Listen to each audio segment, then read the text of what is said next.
Assalamualaikum warahmatullahi wabarakatuh. Perkenalkan, nama saya Atika Fresilia dari Teknik Informatika kelas 3B. Di sini saya akan menjelaskan tentang tugas saya, yaitu sistem basis data dengan tema teknik normalisasi database. Apa itu normalisasi database? Normalisasi database adalah proses pengelompokan atribut data yang berbentuk entitas sederhana, non-redundan, fleksibel, dan mudah beradaptasi, sehingga dapat dipastikan bahwa database yang dibuat berkualitas baik. Normalisasi database terdiri dari banyak bentuk. Dalam ilmu basis data ada setidaknya 9 bentuk normalisasi yang ada, yaitu 1NF, 2NF, 3NF, EKNF, BCNF, 4NF, 5NF, DKNF, dan 6NF.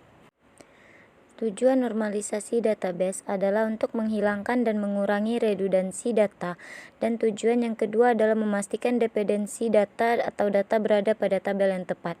Jika data dalam database tersebut belum dinormalisasi, maka akan terjadi 3 kemungkinan yang akan merugikan sistem secara keseluruhan. 1. Insert anomaly, yaitu situasi di mana tidak memungkinkan memasukkan beberapa jenis data secara langsung di database.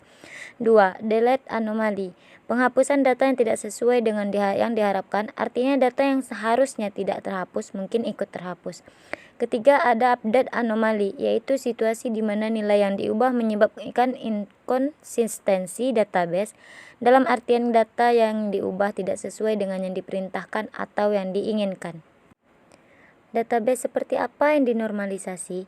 Tidak semua database bisa dinormalisasi, hanya tipe-tipe relational database yang bisa dinormalisasi. Banyak vendor DBMS atau database management system, diantaranya Oracle, MySQL, SQL Server, PostgreSQL, dan lain-lain. Penerapan normalisasi. Untuk melakukan normalisasi database, kita harus mengidentifikasi data seperti apa yang akan disimpan, dan berikut adalah contohnya. 1. Bentuk tidak normal atau anomalies. Bentuk tidak normal merupakan kumpulan data yang direkam tidak ada keharian dengan mengikuti suatu format tertentu.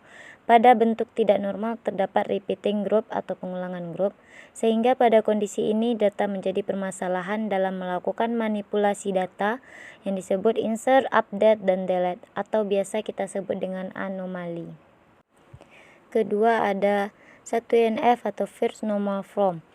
1NF mensyaratkan beberapa kondisi dalam sebuah database. Berikut adalah fungsi dari bentuk normal pertama ini, yaitu menghilangkan duplikasi kolom dari tabel yang sama, buat tabel terpisah untuk masing-masing kelompok data terkait, dan mengidentifikasi setiap baris dengan kolom yang unik atau primary key. Padanya bentuk normalisasi 1NF ini mengelompokkan beberapa tipe data atau kelompok data yang sejenis agar dapat dipisahkan secara anomali data dapat diatasi. Contoh adalah ketika kita ingin menghapus, mengupdate, atau menambahkan data peminjam, maka kita tidak bersinggungan dengan data buku atau data penerbit, sehingga inkonsistensi data dapat mulai dijaga. Ketiga, ada 2NF. Syarat untuk menerapkan si bentuk kedua ini adalah telah bentuk dalam berikut adalah beberapa fungsi normalisasi 2NF. 1. Menghapus beberapa subset data yang ada pada tabel dan menempatkan mereka pada tabel terpisah. 2. Menciptakan hubungan antara tabel baru dan tabel lama dengan menciptakan foreign key. Ketiga, tidak ada atribut dalam tabel yang secara fungsional bergantung pada candidate key tabel tersebut. Bentuk normal kedua dengan melakukan dekomposisi tabel di atas, menjadikan beberapa tabel dan mencari kunci primary dari tiap-tiap tabel tersebut, dan atribut kunci haruslah unik. Keempat, ada 3NF. Pada 3NF tidak diperkenankan adanya partial transitive dependency dalam sebuah tabel. Transitive dependency biasanya terjadi pada tabel hasil relasi atau kondisi di mana terdapat 3 atribut A, B, C. Kondisinya adalah A ke B dan B ke C. Maka dikatakan sebagai transitive dependency terhadap A melalui B. Intinya pada 3NF ini, jika terdapat suatu atribut yang tidak bergantung pada primary key, tapi bergantung pada field yang lain, maka atribut-atribut tersebut perlu dipisah ke tabel baru. Contohnya pada atribut key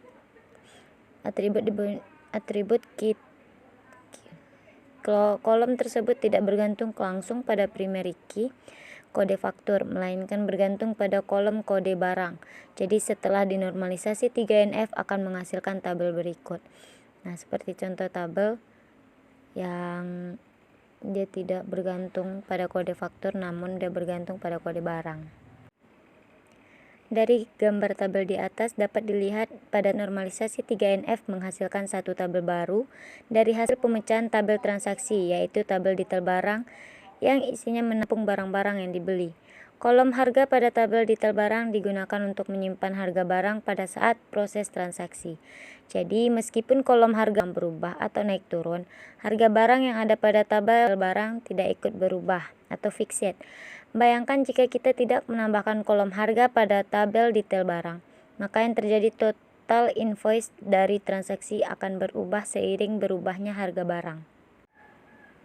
5. BCNF atau Boycott Normal Form merupakan sebuah teknik normalisasi database yang sering disebut 5NF atau memiliki hubungan yang sangat erat dengan bentuk 3NF.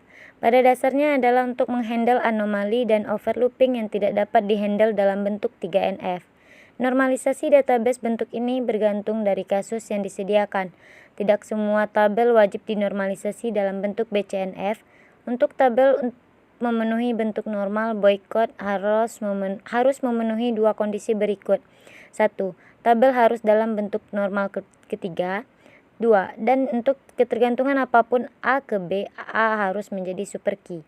Poin kedua terdengar agak rumit kan? Dengan kata sederhana, itu berarti bahwa untuk ketergantungan A ke B, A tidak dapat menjadi atribut non-prima jika B adalah atribut utamanya. Pentingnya normalisasi. Rancangan database disebut buruk jika 1.